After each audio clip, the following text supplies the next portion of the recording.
Ya estamos grabando. Bueno, del equipo de trabajo de la SOE, la Orca de Producción y todo comité consultivo, le damos la más grata bienvenida a nuestro gran profesor Martín Portillo Contreras, por lo cual ya es un conocido de la casa, conocido nuestro y de cada uno de ustedes, pero como es menester, vamos a realizar una especie de bosquejo de su hoja de vida.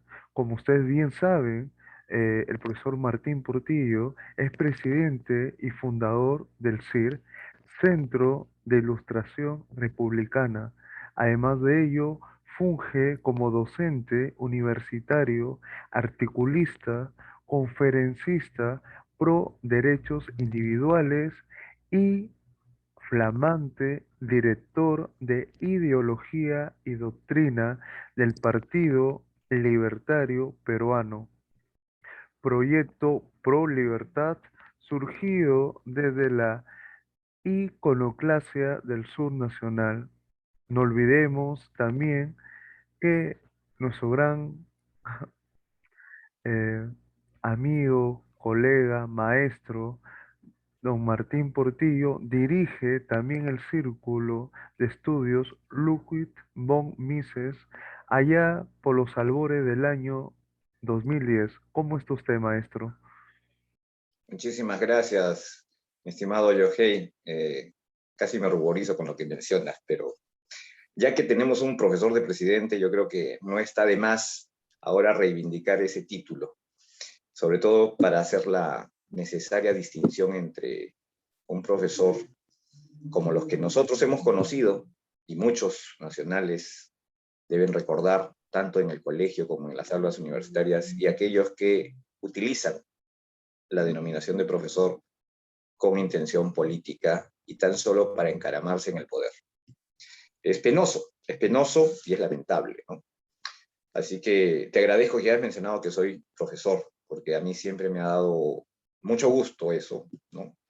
Y creo que gran parte de lo que nosotros sabemos y conocemos, en particular yo, se lo debo en parte a mis profesores de aula y en parte a profesores que encontré en la vida, como quien dice, ¿no? Personajes que me hablaron desde sus libros o desde sus tertulias o de sus cenáculos de estudiantes, ¿no?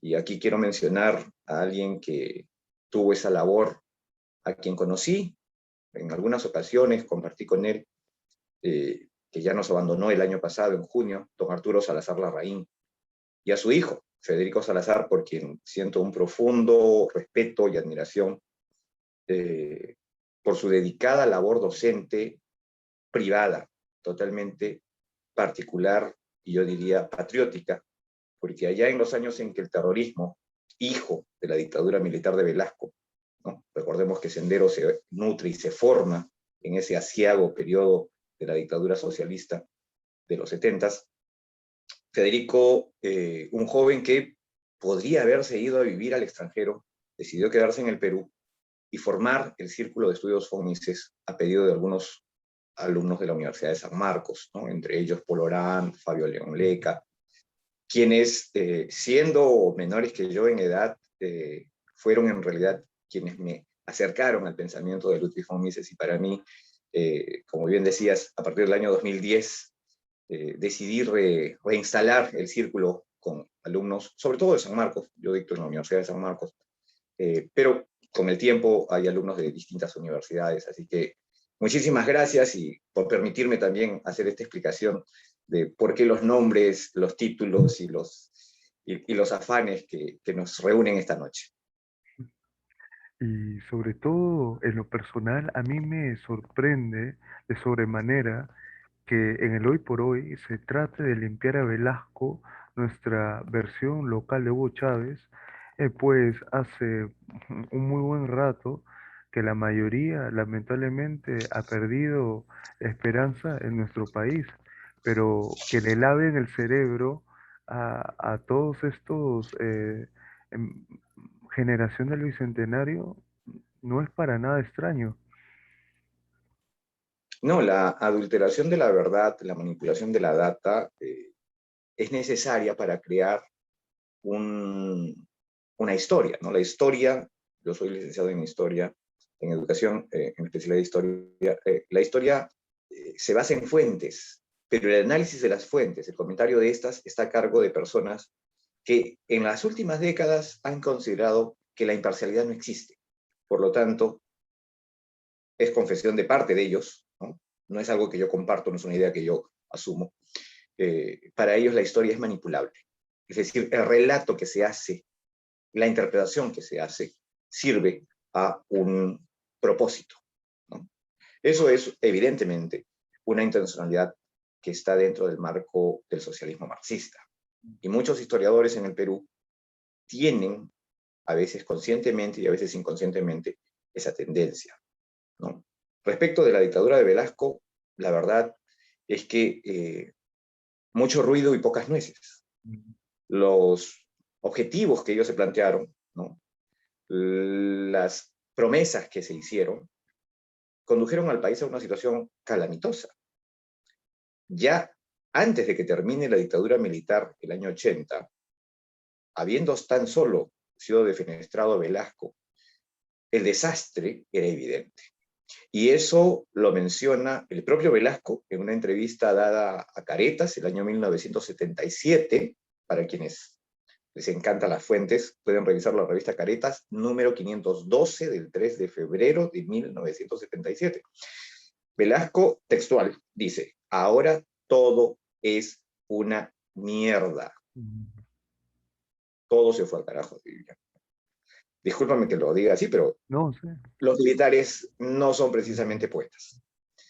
Y hay un texto que no ha tenido un tiraje muy difundido, muy amplio, que yo recomiendo, en algunas ocasiones lo he utilizado en las aulas universitarias, y es el texto de quien ya nos ha dejado su legado, su testamento, su obra, ¿no? Don Arturo Salazar Larraín, a quien perdimos el año pasado, en el mes de junio. Su libro es La herencia de Velasco, 1968-1975. El pueblo quedó atrás. Ese es el subtítulo de este libro. Un libro que es además una denuncia que surge de un hombre que en sus inicios fue de izquierda, ¿no? Pero que se demostró a sí mismo que el socialismo no era la vía correcta. Sufrió las iras de la dictadura militar, fue expulsado del país, era un periodista, digamos, que no se vendía, ¿no? Y logró acopiar información, logró acopiar data del propio gobierno militar, de fuentes externas independientes, como la OEA, por ejemplo, y en base a eso hizo un análisis de qué cosa fue el resultado del programa implementado por Juan Velasco Alvarado. Este libro yo creo es fundamental. Es fundamental porque nos remite a un periodo muy pocas veces analizado de manera objetiva, de manera no emocional, no romántica. Es la fría data de los números y las estadísticas, ¿no? Uno puede soñar con un Velasco edulcorado, ¿no? Muy gentil, muy impactante, que le da la mano a los campesinos, les entrega un pedazo de tierra, pero luego la pantalla, la imagen de la foto se borra y no regresamos para ver a ese campesino, no regresamos a contemplar esa tierra 5, 10, 15 años después. Y lo que vamos a encontrar es un yermo total, un páramo vacío, manos angustiosas suplicando por dinero, por capital, por semillas, por fertilizantes. Esa fue la gran reforma agraria que hizo Velasco, la destrucción completa del agro nacional. Eso puede ser, o puede parecer, mejor dicho, ¿no? Un comentario totalmente surgido de alguien que detesta a Velasco. No, mi padre era campesino, campesino de Puno, huyó de la pobreza, terminó en Lima, trabajó duro, ¿no? Durante muchos años y nos dio formación universitaria a sus hijos. Pero, pero, él pudo haber estado mejor, probablemente, si es que se hubiera evitado esa destrucción del capital nacional, ¿no?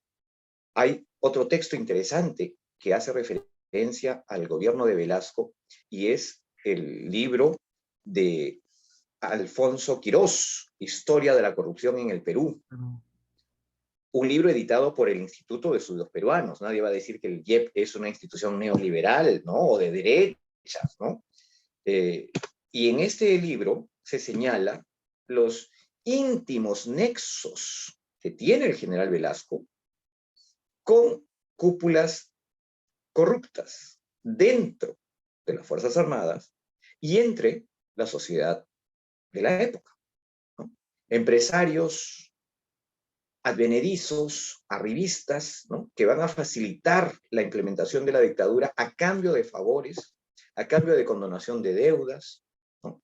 Y como bien señala el propio Alfonso Quirós, que también nos ha dejado ya, eh, él hace una invitación a los jóvenes investigadores. Mirar con lupa el periodo velasquista, mirar con lupa el periodo completo de la dictadura militar, Velasco y Morales Bermúdez. ¿Por ujú, qué? Porque no se ha investigado lo suficiente, ¿no? Por eso es que se ha romantizado tanto, por eso se ha poetizado la destrucción de capitales, la destrucción de inversiones, la destrucción de los sueños de millones de peruanos. La situación tampoco era, por decir, color de rosa, pero en los años previos a la dictadura militar sí había habido un lento proceso de crecimiento económico. Eso está demostrado por la data eh, externa y por la propia data recogida, por ejemplo, por Richard Webb en informes de los años 70, que llegó a publicarse también por el Instituto de Estudios Peruanos, ¿no? Así que no pretendemos hoy manchar la buena imagen que tiene Velasco. No, no, no. Algo que un socialista reclama siempre es tener actitud crítica. Y el mejor homenaje creo que le podemos hacer a los socialistas, así creamos que están equivocados, es ser críticos con ellos, ¿no? Un buen socialista debe ser lo suficientemente capaz para aceptar la crítica, encontrar el error en su propio discurso y acción y entonces enmendarlo en función de los propósitos que desea alcanzar, ¿no? La idea no es atacar por atacar, la idea no es ofender.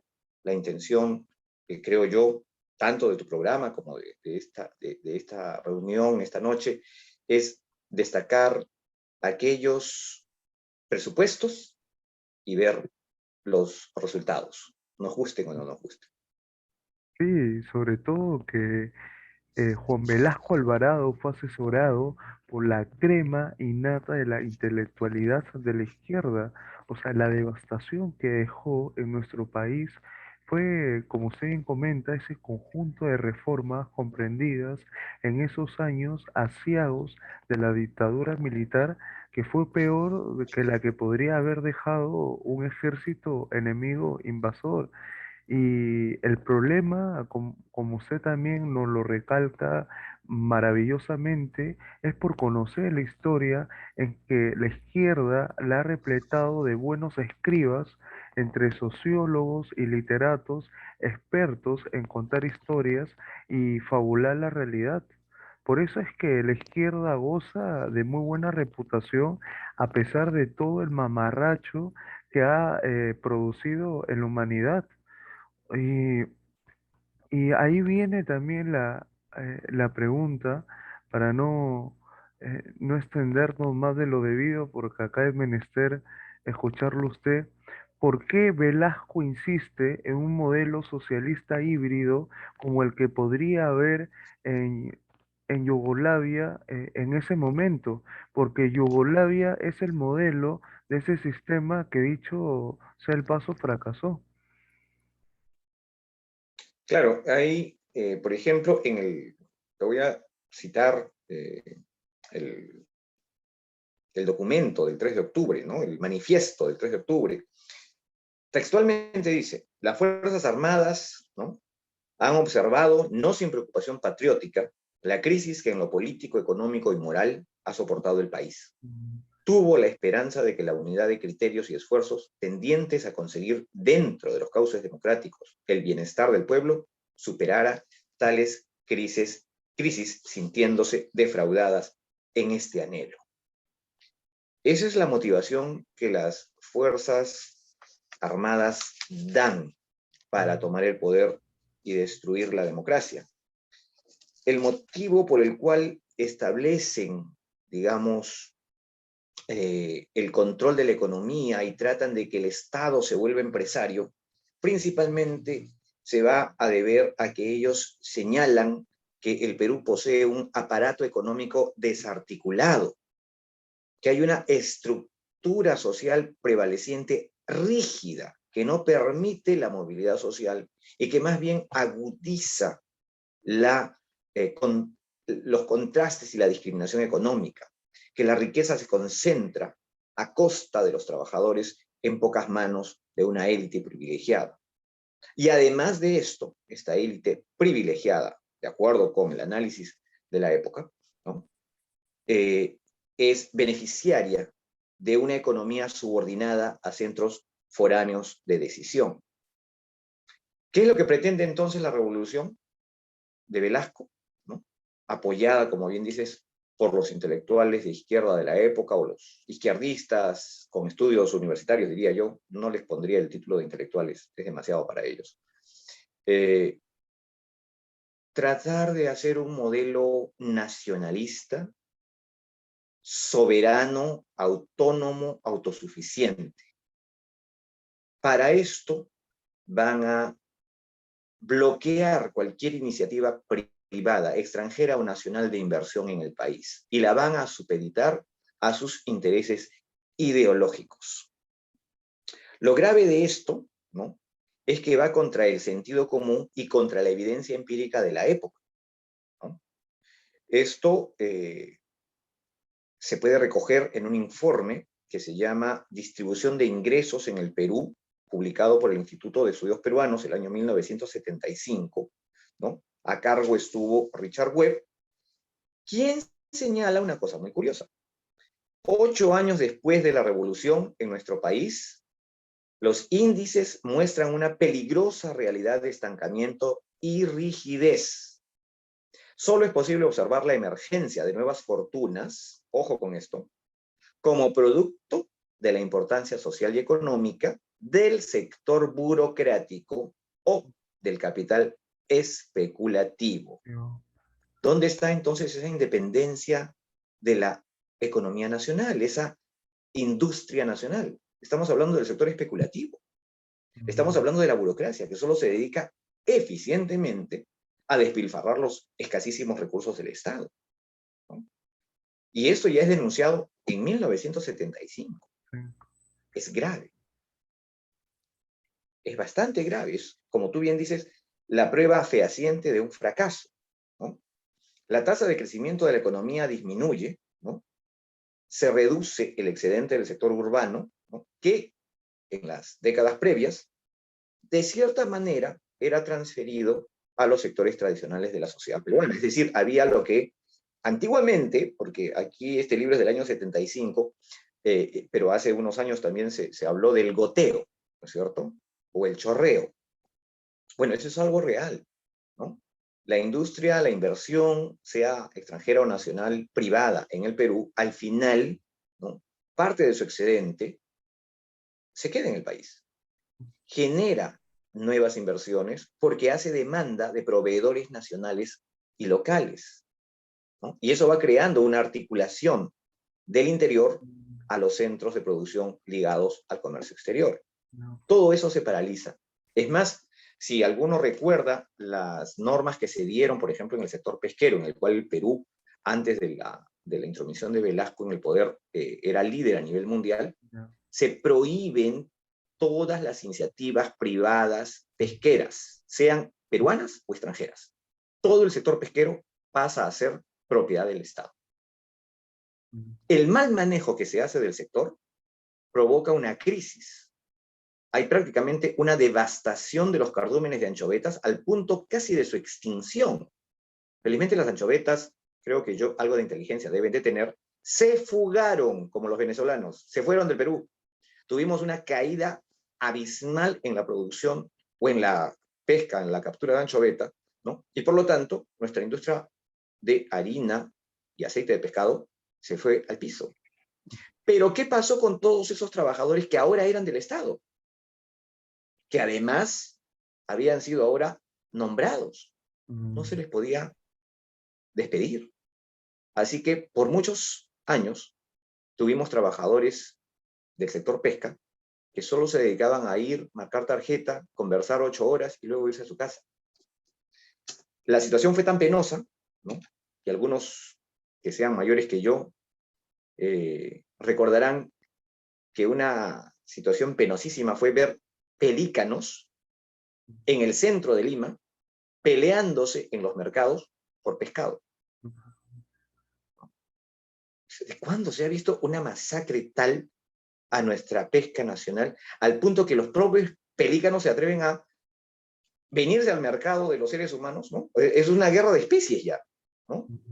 Pero eso quiere decir la el desabastecimiento de pesca, inclusive para las propias aves, ¿no?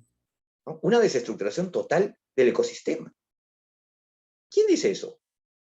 ¿Qué ecologista o grupo de ecologistas hoy en día recuerda ese desastre provocado por las reformas de Velasco?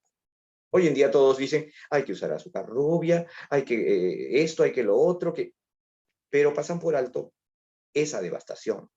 Y eso es solo un caso de los que tuvimos que sufrir en el Perú, ¿no? La ingesta de pescado en el Perú se redujo dramáticamente. El pescado dejó de ser un producto de pobres. A partir de allí el pescado va a ser un producto de mesa de ricos, ¿no? Uno recordará a las abuelas que decían, ¡ay, el pescado a real se regalaba!, ¿no? Reales eran los centavos de la época de mi abuela, particularmente. Pero ya para los 70s, 80s el pescado pues no se conseguía fácilmente, ¿no? Llegaba a veces y había que hacer colas cuando llegaba el camioncito de Pesca Perú, ¿no?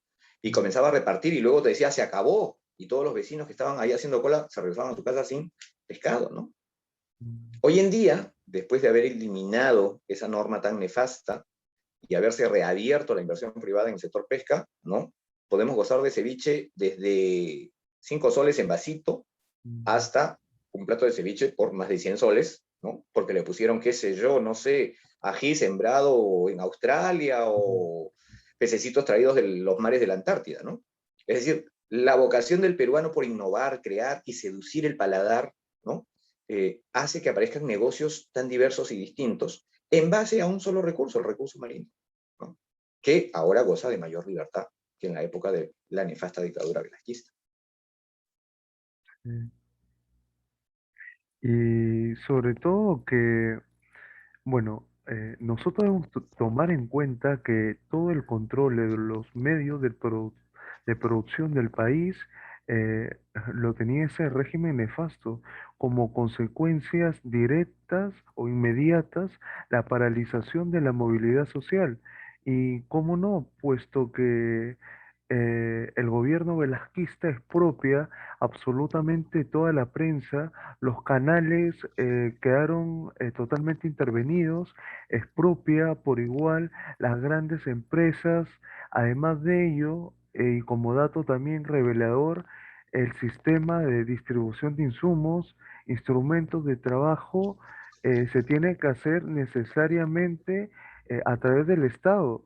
Y ese régimen, como usted también ya no lo plasma magistralmente, crea una burocracia que tiene que estar con el poder político, pero, y ahí viene el pero relevante, que bloquea enormes campos de la actividad económica, como el mismo pueblo, como esa gente independiente en sí. Entonces, las clases medias no pueden moverse porque tienen que trabajar necesariamente para el Estado, adquirir lo que necesitan del mismo y porque, eh, bueno, Sí, en lo que mencionas de la destrucción de la inversión privada y su suplantación por la, entre comillas, inversión estatal, que no es tal, el Estado no invierte en realidad, porque, bueno, eso es un tema que ojalá ya haya tiempo para explicar, pero voy a poner cifras. El año 63, la inversión pública, ¿no? era bastante reducida, aproximadamente el 15,5% respecto del total nacional, ¿no? De la inversión nacional. Pero la inversión privada era del orden del 84%, un poco más. El año 74, ¿no? Algo como 10 años después, la inversión pública alcanza al 65,8%, mientras que la inversión privada, ¿no? Estaba reducida al 34%. Ahora, es casi un eufemismo hablar de inversión privada en ese momento. ¿Por qué? Porque la inversión privada prácticamente se convirtió en subalterna y proveedora de las empresas estatales. Y entonces, si uno no jugaba con las reglas del régimen, ¿no? O se convertía en una molestia para el régimen, para la dictadura militar, pues simplemente tu empresa corría el riesgo de no conseguir un contrato o de no obtener el permiso de funcionamiento o de explotación o exploración en el área que estuviese, ¿no?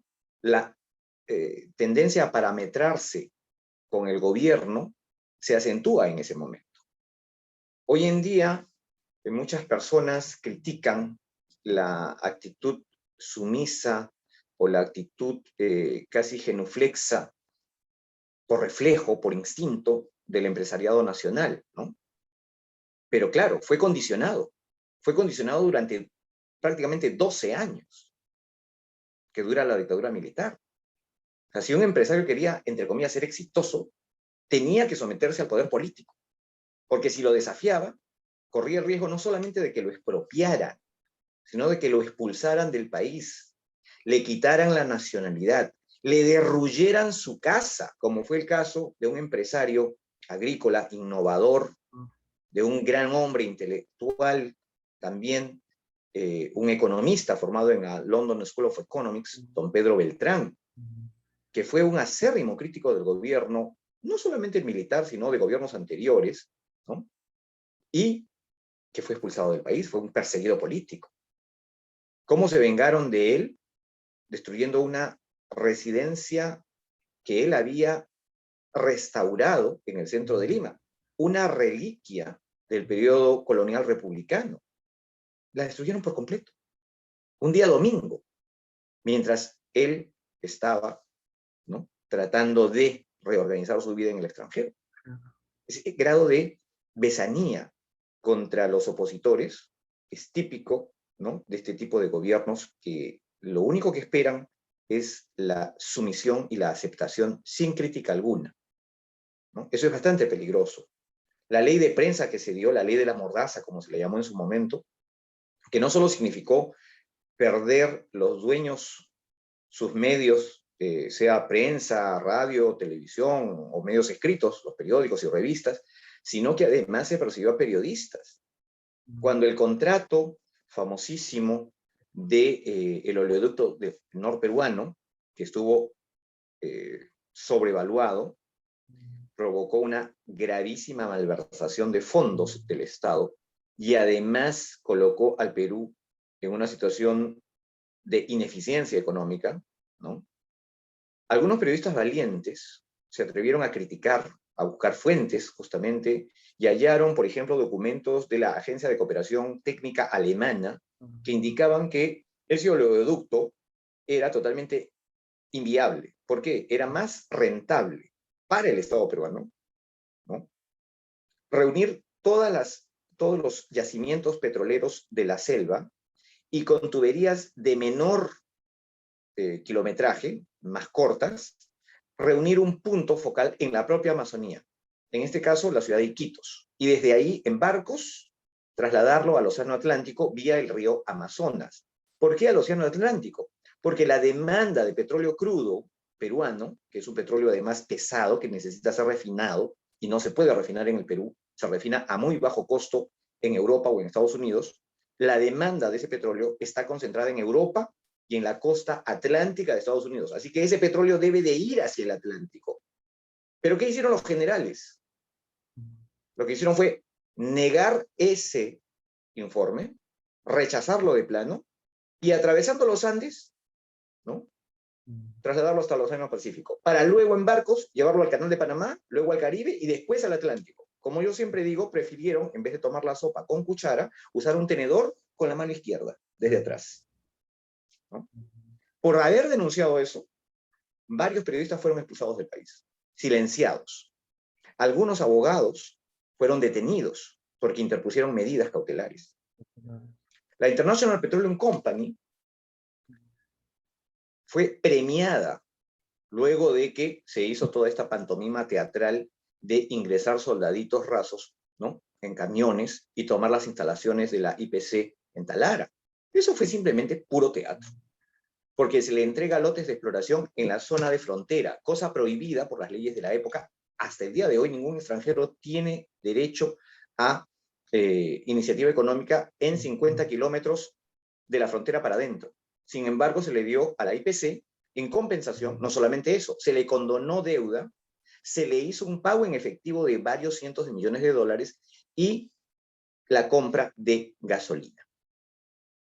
Nada de eso, claro, salió en su momento. Y hoy en día, cuando algunos, entre comillas, historiadores hablan de Velasco, no lo mencionan, lo escamotean. ¿Por qué? Porque eso fue onerosísimo para el Estado peruano. Cuando se trata de Leguía, ¿no?, y el laudo de París, allí sí, ¿no?, con pelos y señales mencionan todo el daño económico que provocó Leguía. Pero en el caso de Velasco, se oculta todo el daño económico que realizó este gobierno nefasto en un manejo tan delicado como el petrolero. Es más, recordemos que en la época de José Luis Bustamante y Rivero, presidente apoyado por el APRA y Bustamante y Rivero, ¿no?, prefirieron presentar una propuesta de ley para incrementar la cantidad de área de explotación a favor de la IPC.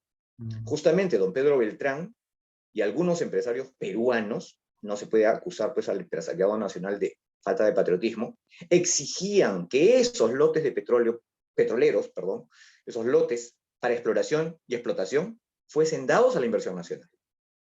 Así que si en este país los peruanos no pueden hacer empresa, no es porque no tengan amor al suelo, no es porque no deseen generar riqueza y empleo para sus conciudadanos, es porque muchos gobiernos se oponen a eso y prefieren transar con empresas de afuera, ¿no?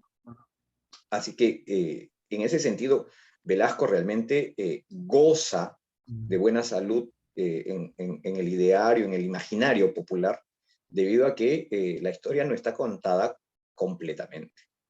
Y, por ejemplo, para su persona, considera que el gobierno de Lapicito, de Perú Libre, estos proponen un plan de gobierno retrógrada que implica reconstruir las estructuras del velasquismo que este mismo construyó y que quieren volver al pasado en una especie de máquina de tiempo y reinstalarse allá por los años 70 manejando tanto la cúpula del poder, que no es nada nuevo y que ha fracasado en todas partes, porque si tú te vas a Europa del Este y les propones este plan, prácticamente te botarían a patadas, porque esa gente ha vivido por lo menos 50 años de comunismo, quizás nosotros también, pero por alguna extraña razón, debido quizás a esa falta de cultura política y la ausencia de circunstancias en las cuales el comunismo se instaló en esa gran parte de Europa durante casi toda la Segunda Guerra Mundial. Nosotros, en los países de la región, los sudamericanos no somos enteramente conscientes del socialismo que nos envuelve.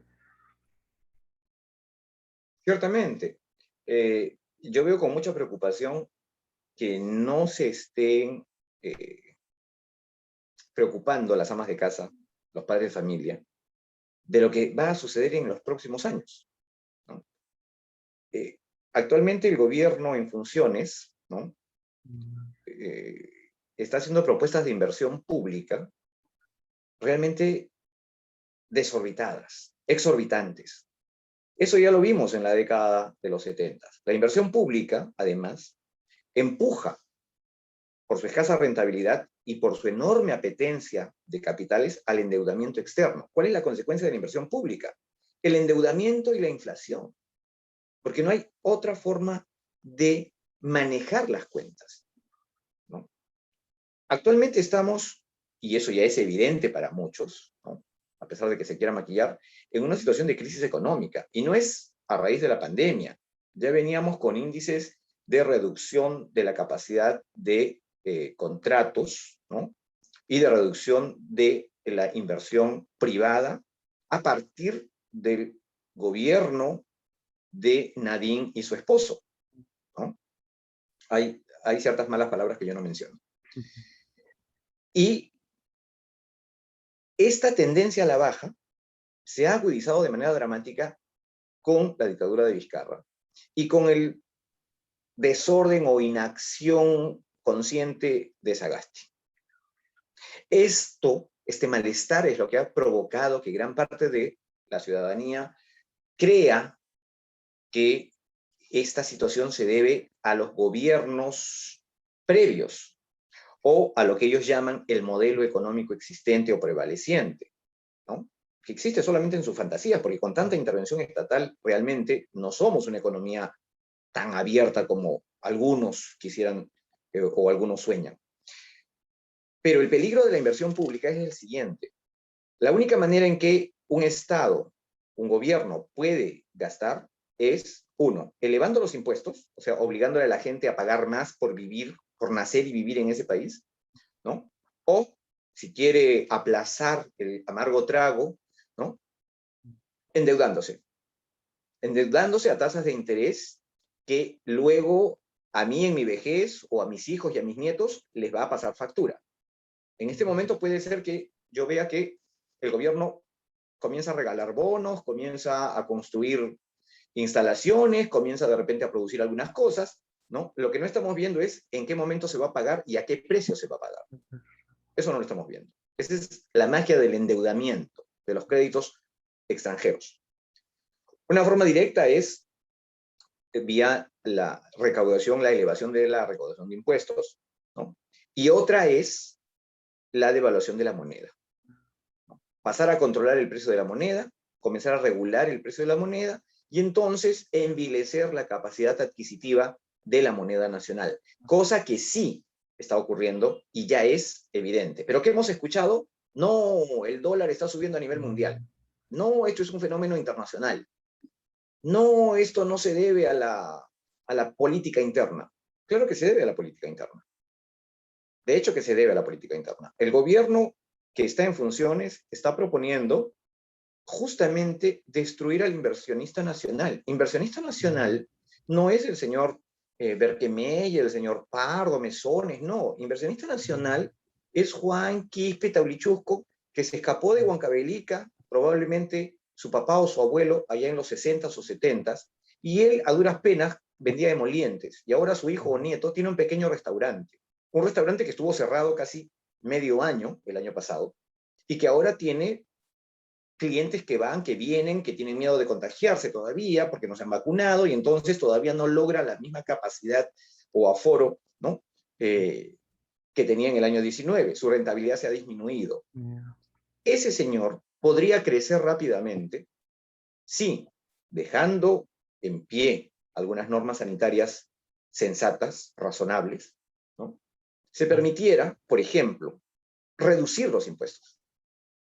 En lugar de regalar bonos, ¿no? Que es quitarle a la gente dinero para luego dársela a alguna gente, ¿no? Y generalmente la misma gente que recibe el bono, ¿no? De 100 soles, es gente que pagó en impuestos 200 soles. ¿Y por qué solo recibe 100? Porque 100 soles se va a quedar en la burocracia que crea este gobierno para administrar la entrega de los bonos. Porque ¿quién te entrega el bono? Hay que hacer estadísticas de dónde está la gente pobre, dónde deben recibir más, quiénes son los rurales, quiénes son los urbanos, cuál es el rango etario, el género, ¿no? Si tienes género o eres un degenerado, ¿no? En fin, ¿quién se encarga de eso? Sociólogos, como decías tú, antropólogos, economistas, especialistas de género, que reciben sueldos entre 5.000 para arriba, gracias a ese impuesto que ahora le van a clavar a la gente. O vía la devaluación de nuestra capacidad adquisitiva con el diferencial del solar y el sol, el dólar y el sol. Pero en lugar de destruir esos 100 soles, regalándoselo a inútiles, lo que hay que hacer es reducirle los impuestos a todo habitante en este país, tenga o no tenga un negocio. Y si tiene un negocio, aunque esto viola la igualdad ante la ley, yo diría que habría que crear un premio para los que invierten en el país, sean micro, pequeños, medianos o grandes, ¿no? Y con este impuesto menor a aquel que invierte y que da trabajo a sus conciudadanos, se multiplicaría la riqueza. Pero no, estos señores no entienden nada de economía. Estos señores lo único que tienen es un rollo metido en la cabeza, como bien dices tú, de los años 60, 70, igual que los militares de la Revolución Velasquista, que prefirieron sacrificar millones de vidas, ¿no? A un... Ni siquiera es un ideal eso, es un prejuicio, porque ante la evidencia material, todo este tipo de medidas siempre resulta en lo mismo, en el mediano o largo plazo. En el corto plazo no, porque en el corto plazo, al expropiar y apoderarse de los recursos de la población o de las empresas, claro, disponen de efectivo, digamos, y lo que hacen es quemarlo en crecimiento de la burocracia y en proyectos ineficientes. Esa aparente bonanza no dura mucho, a lo más puede durar 5 años, pero después viene la resaca, ¿no? Eso lo vimos en muy corto tiempo con el gobierno de Alan García en su juvenil etapa presidencial, ¿no? Del año 85 al 87. También seducido, ¿no?, por las ideas de la época, llevó al país al desastre. Ya Eh, en su madurez, ¿no?, actuó de manera más sensata, diríamos ahora. Pero ciertamente este gobierno parece que no ha vivido en el Perú jamás. Los miembros de Perú Libre pareciera que han llegado en una máquina del tiempo de una realidad alterna, ¿no? Son parte del multiverso de Marvel, no son peruanos, ¿no? No tienen la menor idea de qué cosa es matemática económica o historia económica elemental. Yo les recomendaría que revisen los propios documentos y los informes del BCR, o por lo menos del Instituto de Estudios Peruanos, que tiene economistas, que podrán ser de izquierda, pero que tienen análisis medianamente serios, ¿no? No hay que ser, pues, pro-yanqui, neoliberal, ni esas etiquetas que a ellos les encanta utilizar, ¿no? Estamos ante una situación, y yo creo que si este gobierno tuviera la ambición de ser reelecto, haría las cosas bien. El problema es que no les interesan las elecciones. Como ellos bien dijeron, si tomamos el poder no nos vamos a ir. Así que las elecciones para ellos no es un motivo que los detenga, que los contenga, que los haga reflexionar qué hacemos, no vaya a ser que perdamos el voto, la preferencia del electorado. A ellos el electorado no les interesa. Lo demuestran con esta arrogante actitud de desprecio hacia la prensa, ¿no?, hacia los que critican, ¿no? Entonces, es, diría yo, una dictadura con ropaje de demócrata, ¿no?, o de democracia. y ese tipo de dictaduras son las peores porque simplemente la gran cantidad de personas ni siquiera se percatan, van autodirigidos a la soga de la horca y mientras no le quiten el banco y no se estén asfixiando, ni siquiera se percatan, pero nosotros queríamos abordar, porque usted también lo mencionó, aquel viejo liberalismo donde tuvo su representante emérito en la persona que usted también ha tenido a bien mencionar, a don Pedro Beltrán, dueño de la hacienda Montalbán en el sur chico, anticomunista, cerril, elegante, culto y amable, y en ese importante grupo de periodistas e intelectuales que reunió en la prensa, que lo apreciaban magníficamente como un lúcido guía, un visionario, por eso el beltraísmo significó no controles, no intervención del Estado en la vida económica del país. Y si uno se quisiera remontar ese liberalismo del siglo XIX como movimiento ideológico de avanzada que caló muy hondo en los jóvenes de aquella época, quien tuvo en los albores de prácticamente el siglo XX a una personalidad que usted también lo ha retratado magníficamente como don Arturo Salazar Larraín, una personalidad preponderante que cuando dio al Congreso junto con el notable Enrique Chirino Soto se la jugó por completo contra los colectivistas y estatistas con tal de persuadir a la oposición de los beneficios de las privatizaciones, el libre mercado, y también nosotros podemos encontrar en el siglo XXI a don Enrique Gersi junto con Mario Ghibellini, quien comienzan con esa cruzada libertaria por el país, sembrando en los jóvenes esas ideas de don Pedro Beltrán, de Locke, de Thomas Jefferson, de Rothbard, de Ayn Rand. Entonces, la pregunta para ustedes, eh, maestro, ¿por qué nosotros decimos que el liberalismo no es comunidad de pasivos, sino de actores, tampoco de espectadores, de aquellos mirantes de balcón, sino de protagonistas que se deciden a cambiar de manera gradual y pacífica nuestra realidad social, sometida muchas veces a esos excesos y demasías de esa agenda ya impuesta? Y por lo tanto, ¿nos podría usted eh, comentar, hablar a respecto de lo que hemos estado dialogando magníficamente antes de la entrevista? Sí, ciertamente el ideario que rescata a don Pedro Beltrán y que bien mantuvo don Arturo Salazar y el equipo de la llamada escuelita de Mm, la prensa fue convertida en un diario a favor del libre mercado, ¿no? Y pretendió don Pedro Beltrán desde la prensa hacer docencia, ¿no? Impactar en la opinión pública, porque si no tenemos una opinión pública que comprenda que lo económico es fundamental para alcanzar los objetivos de vida, sean los que fuesen estos, para cada persona, para cada ciudadano, ¿no? Vamos a generar más bien una actitud de indefensión en la población. mm, Los medios de prensa son fácilmente, digamos, suena feo, comprables, ¿no? Sobre todo cuando, como hoy en día, reciben publicidad estatal. Es decir, si bien se critica a Fujimori o Vladimiro Montesinos de que le daba maletines con dinero, ¿no?, a los directivos de los medios de comunicación, hoy en día, como hay una ley que ha convertido ese acto ilegítimo e ilegal en legal, no deja de ser ilegítimo, ¿no? Si el gobierno hace buenas obras, la gente solita se entera por el boca a boca. Así es como se ha hecho Castillo conocido y así es como Fujimori logró tumbar a un hombre que gozaba de preeminencia a nivel internacional como Mario Vargas Llosa, el boca a boca.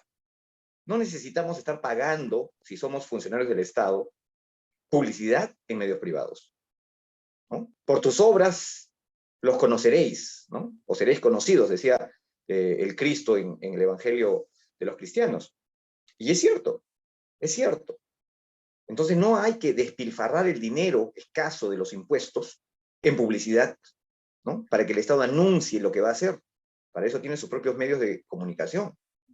Y si eso es importante para la población, los medios privados van a recoger esa información. Así que lo que quería hacer don Pedro Beltrán era justamente utilizar este medio de prensa como una herramienta. Y yo creo que quienes continuaron su obra, yo me permitiría señalar a un profesor universitario y un destacado joven turco también de su época, Iván Alonso, un economista que a veces no es tan mediático, podríamos decir, pero que ha tenido, yo les recomendaría que sigan su cuenta de Twitter, ¿no?, brevísimos análisis muy puntuales y directos al meollo del tema, ¿no? Con él yo creo que a través de su Twitter pueden aprender mucho de economía y hoy en día ha surgido desde hace unos años en realidad distintos movimientos, propuestas, a raíz del movimiento Libertad creado allá después del intento de estatización de la banca, surge en el Perú pues una vocación por defender lo que es mío, surgido de la gente, ¿no?, no creado por un grupo de intelectuales, no, surgió de la gente, como una demanda popular, y que calza, que cristaliza con la candidatura presidencial de Mario Vargas Llosa. Se nuclean alrededor de él algunos jóvenes en particular los jóvenes turcos, ¿no? Federico Salazar, Enrique Gersi en esa época, Iván Alonso, Mario Ghibellini, que tú nos mencionaste, Juan Carlos Tafur, entre otros, ¿no? Hay una playa de hombres de esa época, y hoy en día estamos ante una emergencia similar, ¿no? Quiero mencionar aquí que hay distintos grupos liberales en las redes sociales, ¿no? Pero recientemente se ha formado el Partido Liberal Peruano, que ha surgido en Arequipa. A mí me ha sorprendido, porque la verdad yo esperaba que algo así surgiera de Lima, porque desde donde mi pequeña experiencia alcanza, aquí hay muchos liberales, ¿no? Como que tenemos una concentración. Claro, Lima tiene 9 millones. Arequipa a mí me ha parecido siempre una ciudad muy linda. ¿Por qué? Porque tiene unas librerías con textos que no encontramos en otras ciudades del Perú.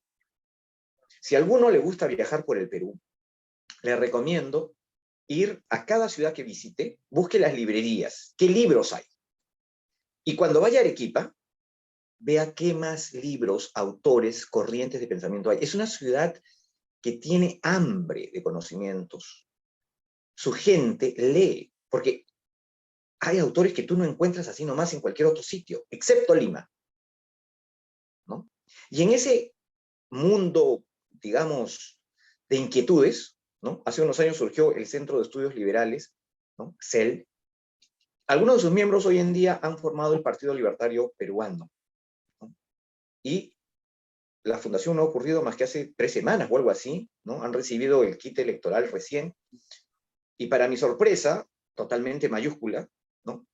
De repente se han levantado voces de jóvenes y no tan jóvenes a nivel nacional, desde Tumbes hasta Tacna, desde la selva hasta las islas de los pingüinos, ¿no? De gente que uno no sabía que existía, diciendo, yo quiero ser parte de este movimiento, queremos enfrentar, ¿no? Esta situación de desorden, de incertidumbre, ¿no? Queremos vivir libremente, queremos que nuestros padres no pasen penurias cuando sean viejos, queremos oportunidades para nosotros y para nuestros hijos en libertad, no suplicando a un funcionario del Estado medicinas en el seguro social, sino exigiendo que el funcionario otorgue las medicinas que yo con mis impuestos he financiado, he pagado previamente por décadas, ¿no? Hay algo que el Estado, los funcionarios, los burócratas le hacen a la ciudadanía, es quitarle su dignidad. Cuando uno ve a una persona en una institución del Estado pedir, es insultante, porque no está allí él para pedir. Ese burócrata está allí sentado, está ganando un sueldo, porque le han quitado a ese señor, a esa señora, a ese anciano, a ese adulto mayor o a ese joven, dinero vía impuestos. Por lo tanto, ese burócrata come de nuestra mano. Son nuestros trabajadores. No tenemos por qué arrodillarnos ni suplicarles. Eso es algo que en el Perú rara vez se ve. La mayoría de la gente piensa que el burócrata, el funcionario, es un ser especial que otorga, ¿no? Que tiene las manos llenas, una especie de ser divino. Y no. Lo que debemos hacer es eliminar eso, porque eso nos envilece como seres humanos, eso nos resta dignidad, eso nos hace no orgullosos de nuestra nación, de nuestro nacimiento en este territorio, sino más bien personas sin esperanza, sin horizonte, ¿no? Sujetos a la incertidumbre, a la arbitrariedad y el capricho del funcionario y del político. Eso es algo que este proyecto, ¿no? Y no solamente ellos están lanzándose a la arena política, hay otros que prefieren no hacerlo, hay otros que prefieren escribir artículos. Yo particularmente siempre, voy a hacer una confesión que puede sonar fea, siempre me opuse a que los liberales, que nos considerábamos como tales, participáramos en política, pero dada la gravedad de la situación, yo pienso que apoyar este tipo de iniciativas de gente un poco más joven que yo no está mal, ¿no? Antes que tener a Bermejo sentado en el Congreso, prefiero ver a una persona que mínimamente entiende cómo funciona el mercado, cómo impactan las leyes de la economía en el comedor de un habitante, de un cono, de un cerro, ¿no? ¿Por qué estas personas no tienen agua? ¿Por qué estas personas no tienen alimento o trabajo? Quienes no entienden de eso están hoy en día gobernando este país. Ujú. Necesitamos gente que mínimamente entienda cómo se debe administrar este país. Gente que además tiene la capacidad de autocrítica o la humildad suficiente, porque he conversado con varios de ellos, ¿no?, para reconocer que lo que no saben lo pueden aprender de otros y están buscando, ¿no?, ayudas, apoyos de profesionales, de gente que pueda, ¿no?, digamos, presentar y orientar lo que vaya a ser más adelante o cristalizarse como una propuesta de cara a la ciudadanía. Así que por ese lado yo creo que si bien Velasco goza todavía de buena salud en los textos de historia, hay parte de la población que no se ha dormido. Hay parte de la población que todavía escucha a su abuelo, a su padre, ¿no?, la historia familiar de pobreza, de arbitrariedad, de violencia que se vivió durante la dictadura y después de la dictadura durante el ejercicio de la nefasta Constitución de 1979. Una Constitución que fue un candado para asegurar el poder a esa élite creada en la dictadura militar, ¿no? Y eso, repito, no lo digo yo, lo dicen los propios documentos de la época, ¿no? Una burocracia surgida del favor político y una serie de empresarios surgidos de la aceptación de la preeminencia del político o del poder ejercido desde las instancias del Estado. Bueno, por eso es que temieron tanto y se aterraron tanto cuando el Perú se abrió, cuando se permitió que cualquier persona pudiera abrir un negocio, cuando se eliminaron muchos de los requisitos para invertir en el país, cuando se eliminaron de plano muchos requisitos para poder importar en el país, ¿no? Un ejemplo clásico es el horno de microondas, inventado después de la Segunda Guerra Mundial, llegó al Perú recién después de las reformas de los años 90, porque se prefirió en el Perú incentivar la creación de una industria nacional que fabricara cocinas a querosene.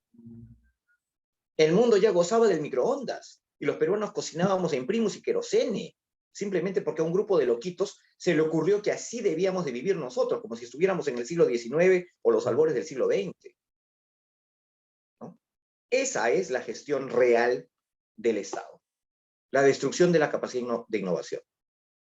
Y ojo, ahí hay un tema que debemos de destacar ya para finalizar. Por ejemplo, las energías renovables. ¿Cuántos alumnos de ingeniería eléctrica, ingeniería industrial, tienen ideas geniales para poder producir energía eléctrica por medios no contaminantes? ¿Por qué no pueden convertir ese proyecto, esa tesis, en un negocio, en una empresa rentable en este país? Porque los políticos han decidido que solo algunas empresas que han recibido la concesión pueden brindar energía eléctrica al resto de ciudadanos. Eso no es libre mercado. Eso es lo que hay que Maestro, atacar. discúlpeme usted, nos ha llegado tres preguntas. Una Ok. de ellas es, eh, ¿gobierno regional y alcaldía van a tener presencia? Ya vinieron por el lado político. Mm, Yo espero que sí, pero la verdad creo que es muy pronto. Si se animan a firmar los padrones del partido, es lo que me han informado, si logramos que haya a mediados de noviembre la cantidad suficiente de inscritos y el Jurado Nacional de Elecciones haga su labor eficientemente, rápidamente, podríamos lograr que el PLP logre participar el próximo año, ¿no? Pero eso va a depender básicamente del apoyo de quienes desde provincias creen los comités, reúnan las firmas necesarias, ¿no? Eso, digamos, está en nuestra cancha, en la cancha de los ciudadanos comunes y corrientes, ¿no? Vamos a ver si el reto es tomado por todos nosotros. La segunda pregunta, ¿en qué medios se le puede encontrar si hay algún tipo de número de contacto? Y en provincia, si con quién se puede comunicar las personas interesadas.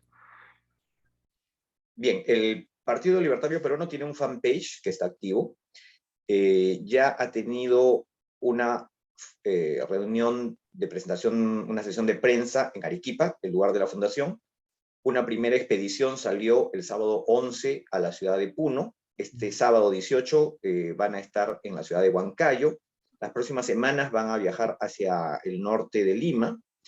Así que en el cronograma de actividades y los números de contacto están justamente en el fanpage Partido Libertario Peruano, en Facebook. En este momento no tengo los números a la mano, así que además, para poder suscribirse es preferible hacerlo directamente, ¿no? Vía la página, para que ustedes mismos puedan leer, ver lo que se está haciendo, lo que se está proponiendo, ¿no? Yo espero e invito a las personas a no soñar, sino a averiguar qué nos sucedió, qué se hizo, a no ser demasiado utópicos, sino qué es lo que podemos hacer con lo que tenemos actualmente, ¿no? Sí. Para no después caer en, pucha, quisiéramos hacer tanto, pero hay que ver los recursos que tenemos. La tercera pregunta, ¿habrá la necesidad de salir de los países caminando como nuestros hermanos venezolanos, coma, eh, si es que estos hombres, estos personajes en diciembre no copan el poder, todavía tenemos solución? ¿Qué opina usted? Esto lo voy a decir de manera muy privada, muy particular, muy personal. Yo me adscribo a la Declaración de Independencia de los Estados Unidos de Norteamérica, que está en inglés y en castellano, del 4 de julio de 1776. Además, la hago leer a mis alumnos en la universidad también. Allí se establece que los ciudadanos nos reunimos, nos asociamos para crear un gobierno que defienda nuestros derechos. Si un gobierno oprime nuestros derechos, nosotros tenemos la voz, debemos hacer oír nuestra voz para reclamarle a ese gobierno que respete nuestros derechos. Si eso no funciona, debemos presionar, hacer presión sobre el gobierno para que respete nuestros derechos. Y si eso tampoco funciona, pues entonces la única manera de hacerlo es cambiar de gobierno. Es el derecho de insurgencia, ¿no? Lo que pasa es que hoy en día muchos vemos como más fácil irnos, ¿no? Sí, y muchos ya se están yendo. Muchos que votaron por Perú Libre se están yendo, esos son los primeros en irse, ¿no? Es lo más gracioso. Yo al menos conozco mucha gente que me decía, no, no, hay que darle oportunidad al profesor, es un hombre del pueblo. Ahorita ya no están en el Perú, se han ido a trabajar afuera.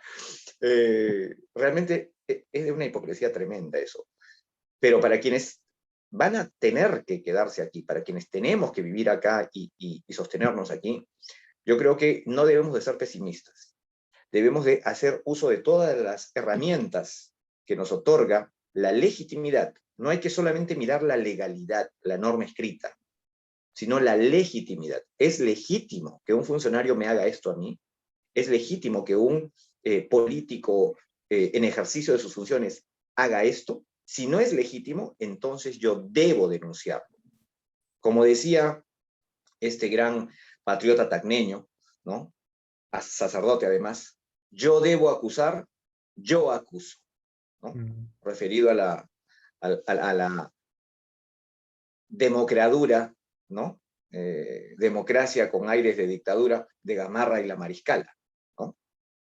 Pues bien, tenemos en nuestro propio historial hombres que denunciaron, ¿no? Pedro Beltrán mm, denunció a Odría. ¿Cuál fue su mm, castigo?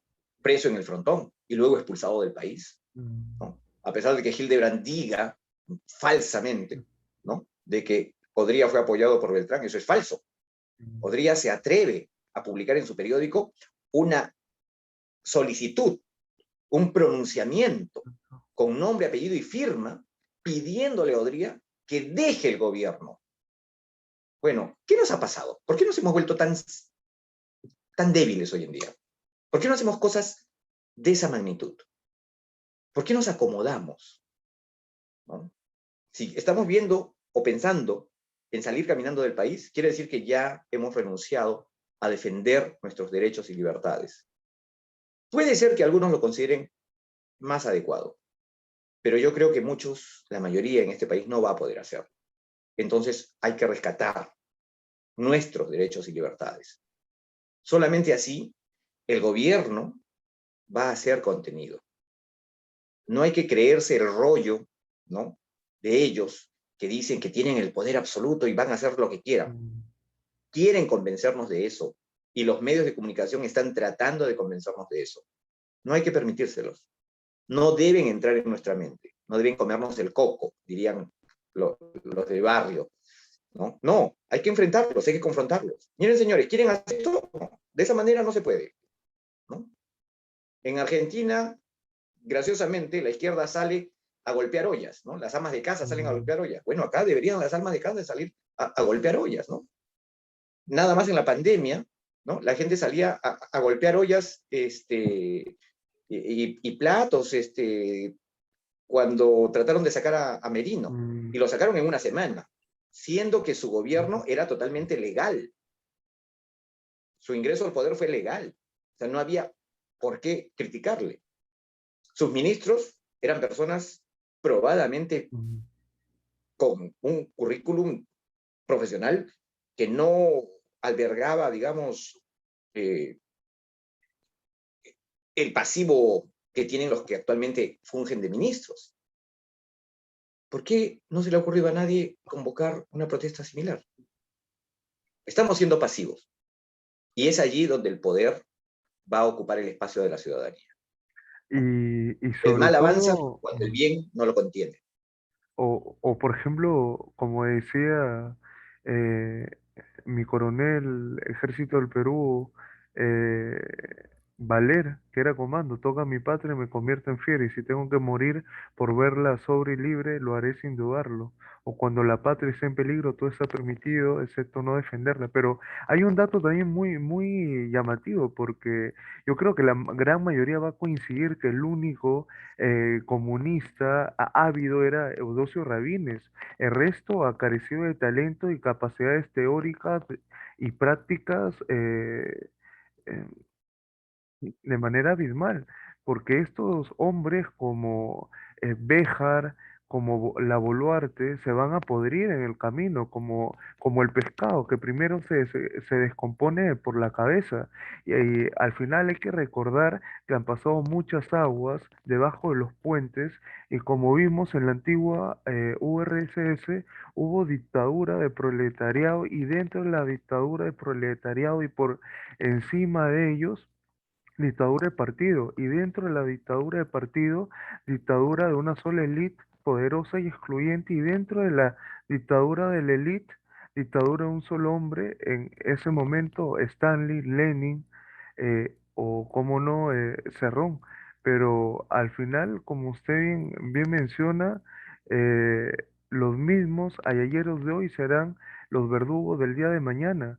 O sea, si bien es cierto, con pantomimas nos quieren complicar, nosotros no lo vamos a permitir. Usted podría ser, maestro, una invitación a todos los liberales para que se puedan unir tanto en el aspecto académico, en el aspecto pedagógico, como no, en salir a las calles, a personarse, estar en una plaza, hacer docencia y decencia.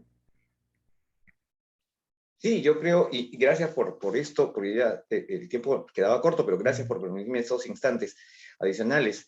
Este sábado, por ejemplo, mencioné el Partido Libertario Peruano va a estar en la ciudad de Huancayo, en Junín, eh, pero también hay otra plataforma a nivel nacional que es la recolección de firmas contra la convocatoria a la Asamblea Constituyente. Y yo creo que es importante que los ciudadanos plasmen su firma allí. Sea o no sea esto aceptado al final, la reunión en esos planillones de la voluntad popular va a ser indudable.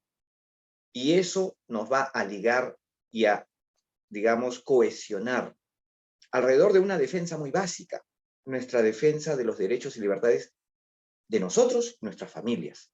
¿No? mm, Hay que mirar siempre a la patria como lo que es mi familia. Sin familia no hay patria. ¿No? Así que protegiendo a la familia, protegemos la patria. Y es por eso que no debemos permitir que se nos intervenga, que se nos ningunee, que se nos avasalle.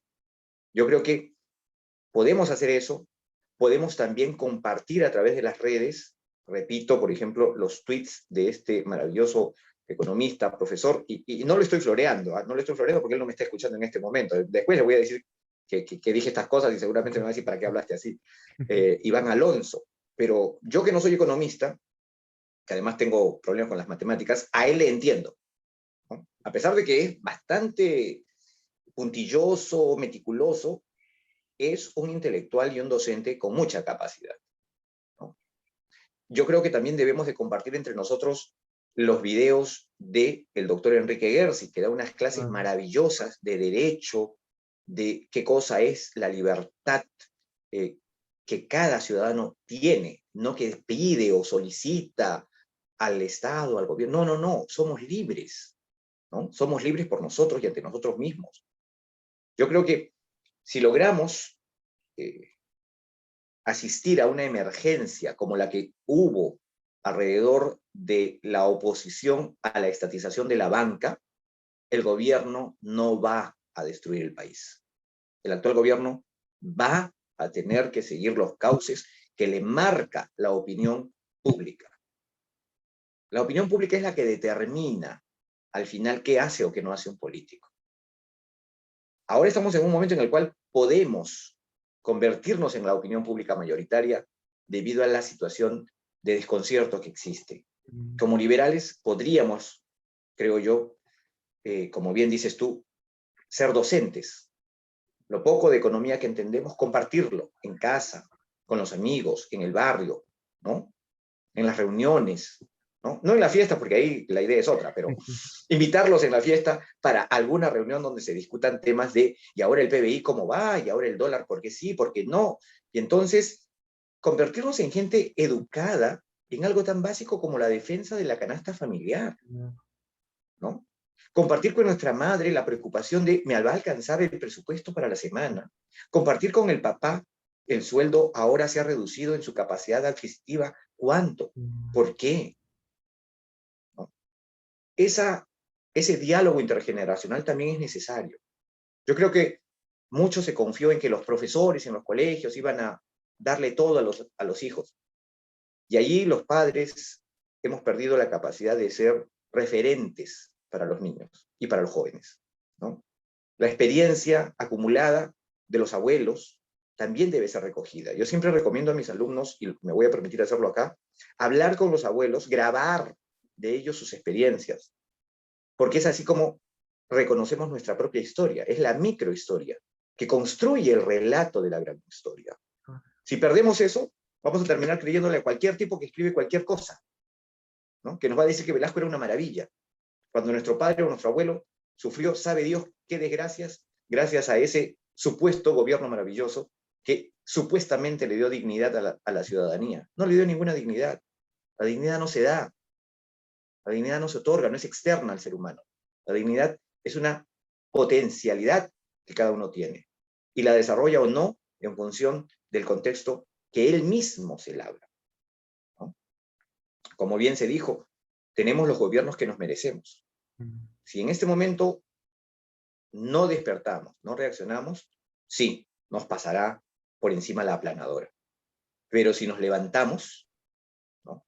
La ventaja es que tenemos en el Perú un sector informal que podría desaparecer si las medidas que hoy en día se proponen se ponen en práctica. Ese sector informal debe ser relevado, por eso hablaba de la reducción de impuestos. Yo creo que eso va a ayudar a muchas familias a darse cuenta de que defender el bolsillo es defender sus derechos y libertades. No está desconectada la economía de la vida cívica. Son compartimentos que están enlazados, están unidos.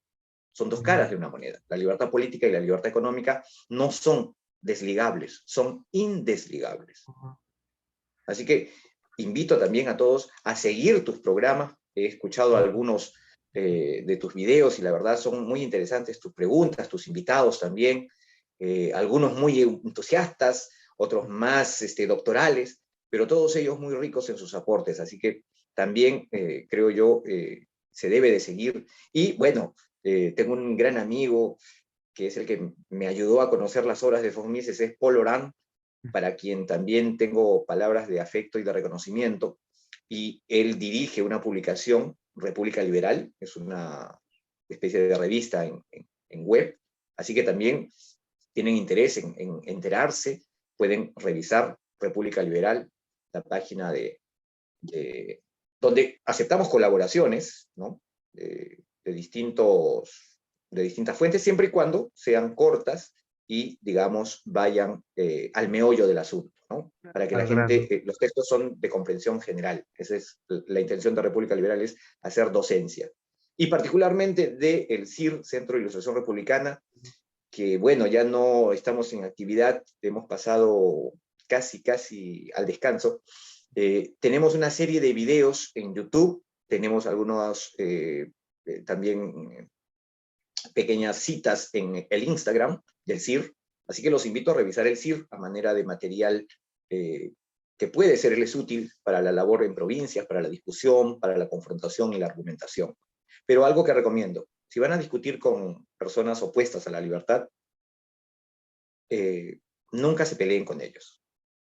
Pregúntenles primero qué objetivos tienen, qué cosa desean ver realizado. Y luego lleven la discusión al ámbito de los medios. Examinen qué medios ellos desean implementar. Porque si discutimos los fines, allí no hay manera de ponerse de acuerdo, porque es una cuestión valorativa. Y además sería absurdo que un socialista nos diga que yo deseo la destrucción del mundo. Los socialistas nos van a decir, queremos que la gente viva mejor, queremos que no haya opresión, que no haya discriminación. Los liberales queremos lo mismo. Es más, los liberales lo dijimos antes que los socialistas. Los liberales aparecimos en el mundo de las ideas políticas mucho antes, ¿no? Entonces tenemos los mismos fines. ¿En qué diferimos? En los medios. Ellos lo desean realizar a través de la burocracia estatal.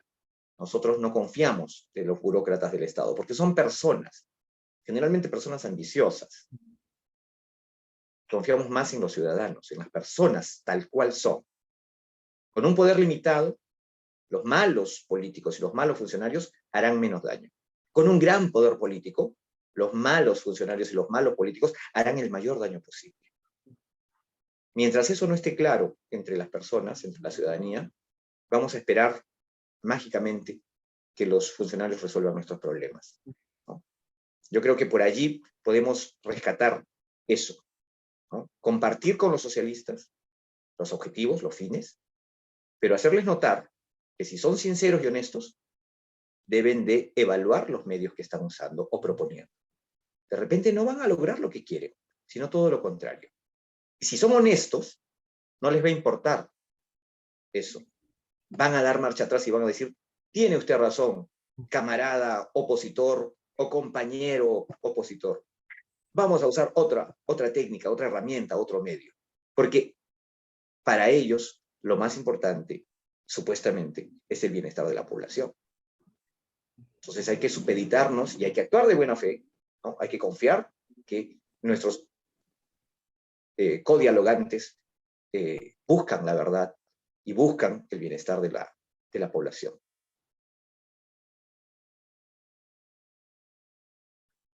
Eh, Maestro, prácticamente hemos finiquitado porque sé que usted está corto en tiempo y bueno, ya me voy a permitir comentarle esto porque hay como tres, cuatro personas que escriben prácticamente lo mismo. Eh, Nos comentan que necesita un Javier Milei. Nos ponen eso. Está con toda la fiebre. Bueno, no hay que esperar que venga los ángeles del cielo, Mm, conviértanse en Mileis, Milei.